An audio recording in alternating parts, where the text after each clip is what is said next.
dengan satu bintang berkata-kataku.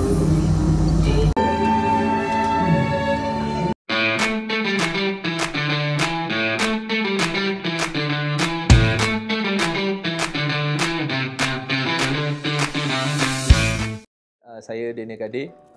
Saya sebenarnya seorang penulis banyak tentang isu-isu perfilman dan juga esei serta kritikan filem. Saya melihat ini merupakan salah satu usaha yang baik yang dilaksanakan oleh KL Film School yang sebenarnya telah menyemarakkan budaya sinema komuniti dan memberikan peluang kepada masyarakat umum untuk menonton filem-filem yang tidak mendapat peluang untuk ditayangkan di pawagam, seterusnya memberikan ruang untuk kecelikan sinema kepada rakyat Malaysia amnya.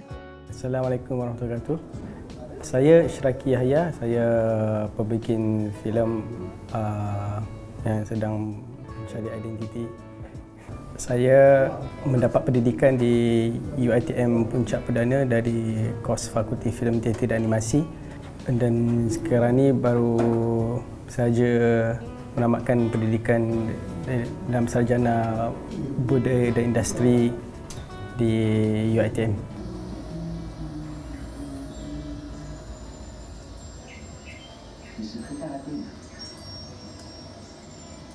Kemarahan Hilangnya Cinta mempunyai tajuk yang agak straightforward kerana filem ini mengisahkan tentang bagaimana seseorang menghadapi kehilangan orang yang dekat dan juga tersayang, dan dia memberikan kita peluang untuk mengetahui bagaimanakah sisi psikologi seseorang dalam menghadapi kematian. Actually kan dia adalah lagu yang sama tau sebenarnya. Cuma yang Saloma tu dia orang dah ubah sikit rentak. Dia orang dah freshkan sikit dah. Yalah, kalau you tengok pun, nak bandingkan, nak bezakan pun, memang sangat berbeza. Lirik dia pun dah berubah. Tapi I tetap suka yang Asiah tu. Proses pemikirannya sudah tentu melalui jalan yang biasa saja kerana ini adalah projek independen dan projek dengan kawan-kawan.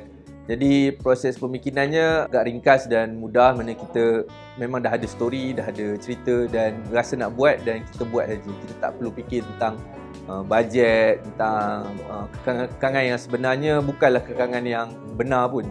Sebab kadang-kadang kita hanya perlukan semangat dan kemahuan untuk buat filem. Dengan perasaan tadi, aku akan berfikir jauh.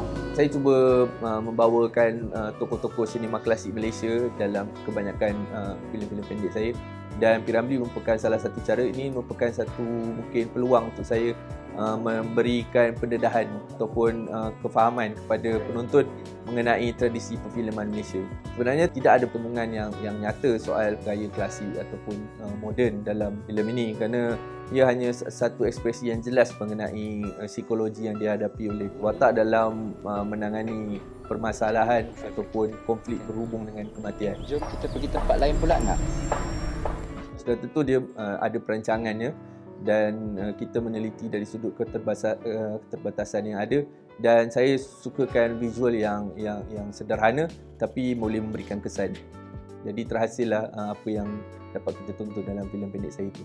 Official selection di sebuah festival kecil di Itali tu berlaku secara senang sebab saya biasanya akan hantar melalui dalam talian kan, banyak ada laman web tertentu untuk festival-festival kecil seperti ni. Jadi terpilih tetapi sudah tentu kita tidak dapat hadir untuk tayangan dan sebagainya, tapi itu tidak menjadi masalah. Sebenarnya kita mempunyai ramai pembikin filem dan juga karya-karya filem pendek yang berkualiti, namun kita tidak mempunyai ruang yang sewajarnya untuk menayangkan dan memberikan pendedahan kepada masyarakat. Jadi dalam keadaan ini sebenarnya ruang sinema komuniti dan juga televisyen sepatutnya memainkan peranan penting dalam aspek ini.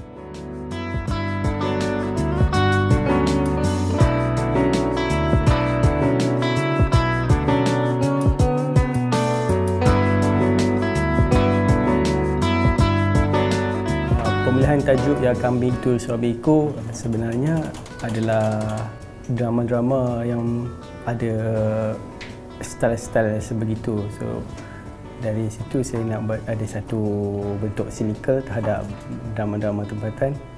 Oleh kerana filem ini juga adalah sebuah bentuk filem komedi cynical.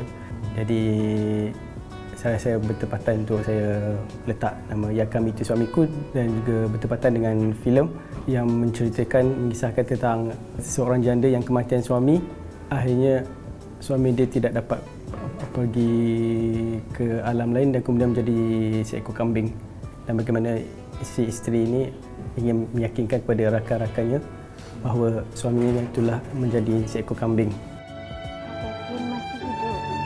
Ya. Kambing ini suami saya. Kalau kita lihat pada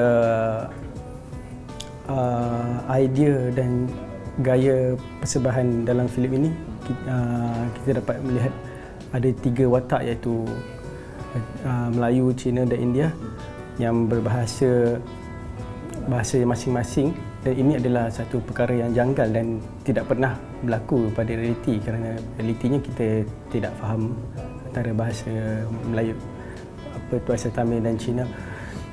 Bagi saya, filem pendek ini adalah satu bentuk impian ataupun satu bentuk luahan perasaan seorang pengarah pembikin filem. Jadi maka saya mempunyai satu impian untuk melihat satu perpaduan kaum di mana bahasa tidak menjadi satu halangan lah untuk menciptakan satu perpaduan. Dalam sesebuah filem ni, babak permulaan adalah babak paling penting untuk kita menceritakan sesuatu. Jadi untuk saya menceritakan babak penting, saya rasa lebih elok saya menceritakan konsep filem ini, inspirasi terhadap konsep pantun. Saya fikir dengan kita try untuk mengaplikasikan konsep pantun ini, sedikit sebanyak kita dapat cuba untuk mencipta satu identiti sinema tempatan, sinema Malaysia itu sendiri. Jadi di situ dalam babak permulaan, kalau kita saksikan, terdapat ada 2 watak, iaitu seorang pembikin filem yang mempunyai struggle dengan teknologi dan trend masa kini, dan juga seorang tok dalang yang kita boleh anggap sebagai wakil bagi seorang tradisional. So di sini kita nampak ada satu pertemuan tradisional dan moden, dan bagaimana tradisional ini, tok dalang ini menasihati agar kembali kepada fitrah. Mana kalau kita tengok wayang kulit pun sebenarnya adalah asal daripada filem. So di situ kita nak menunjukkan ada satu sinema lah.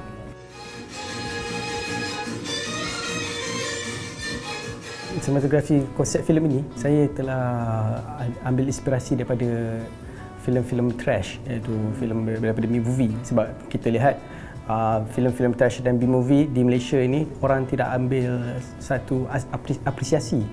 Jadi saya fikir niat saya untuk kita aplikasikan satu bentuk sinematografi konsep trash ini, dan saya sadurkan dengan bentuk art house supaya ia nampak satu bentuk B-movie yang nampak macam lebih seni dan semiotik.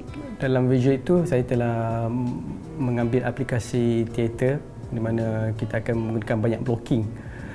Jadi ini adalah sesuatu yang mencabar kerana untuk mengawal pergerakan pelakon, di samping untuk kita mengawal durasi atau rentak filem itu tersebut.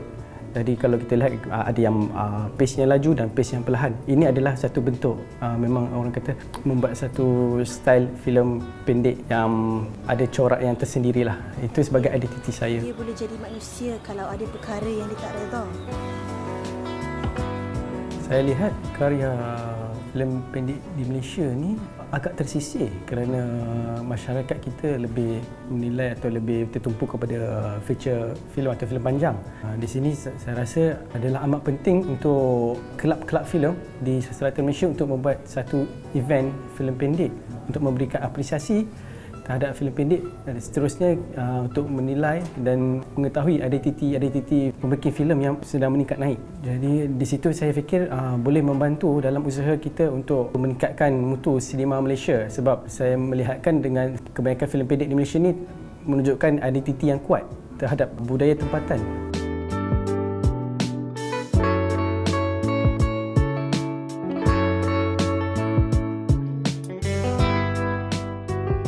Untuk kedua-duanya sangat terbaik, tapi dia ada sedikit je kelemahan sikit, tapi benda tu boleh diimprovekan lagi.